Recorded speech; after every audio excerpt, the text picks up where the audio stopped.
Tuesday, May 24th.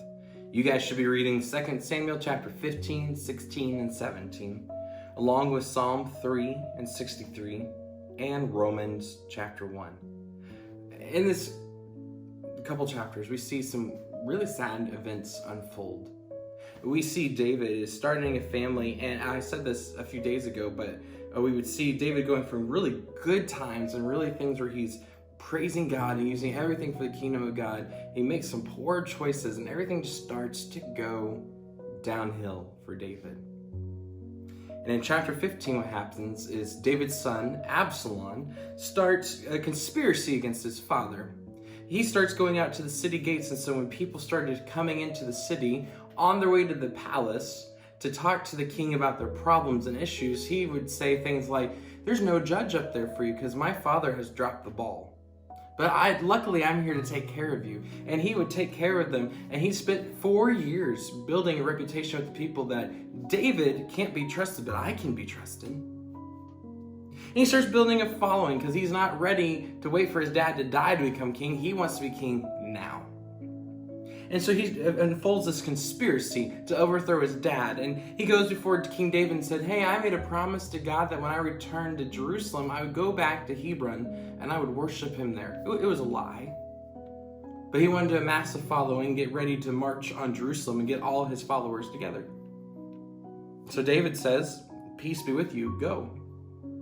Because David tries his best. As flawed as David is, David always tries his best to worship God and to give him the glory. And so what happens is Absalom goes to Hebron. It's south of Jerusalem a few miles, and he was worshiping there. He gathers his troops there, and word gets back to David that, "Hey, your son is about to overthrow you. He has a huge army. We need to flee." So David flees the city of Jerusalem just in time as Absalom is marching back. And if we were to get a kingdom principle from this, here's the kingdom principle, is that rivalry always destroys what God intends to do. In the kingdom of God, there's no place for rivalry. You see, Absalom was so selfish. Absalom wanted so badly his dad's position, he was willing to destroy everything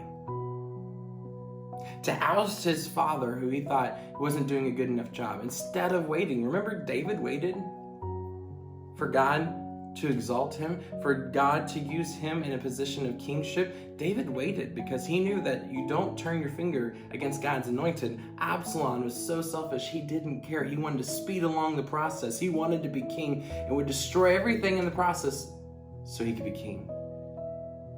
His rivalry of his dad was so destructive that bad things came from it.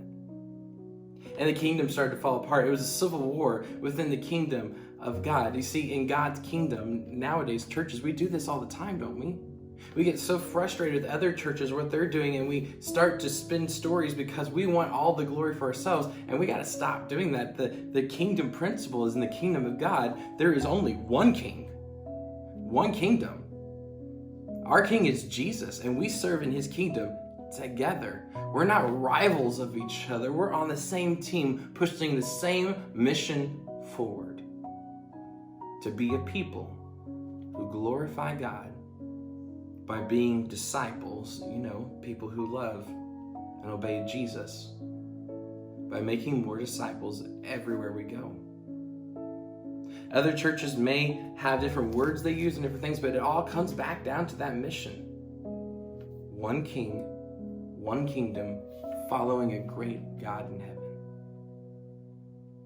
So I want to encourage you today, as you're reading through this heartbreaking story, to search your own heart for, are you being a person in the kingdom of God who sees rivalries everywhere, or sees problems against you? Or are you a person who sets aside rivalry and instead pursues the teamwork of the kingdom of God together? Using all of your resources, all of your time and energy, and everything that God's entrusted with you to push forward his kingdom until everybody everywhere has a chance to belong to the kingdom of God. I hope you use your moments well. And church, until we see each other again, you are sent.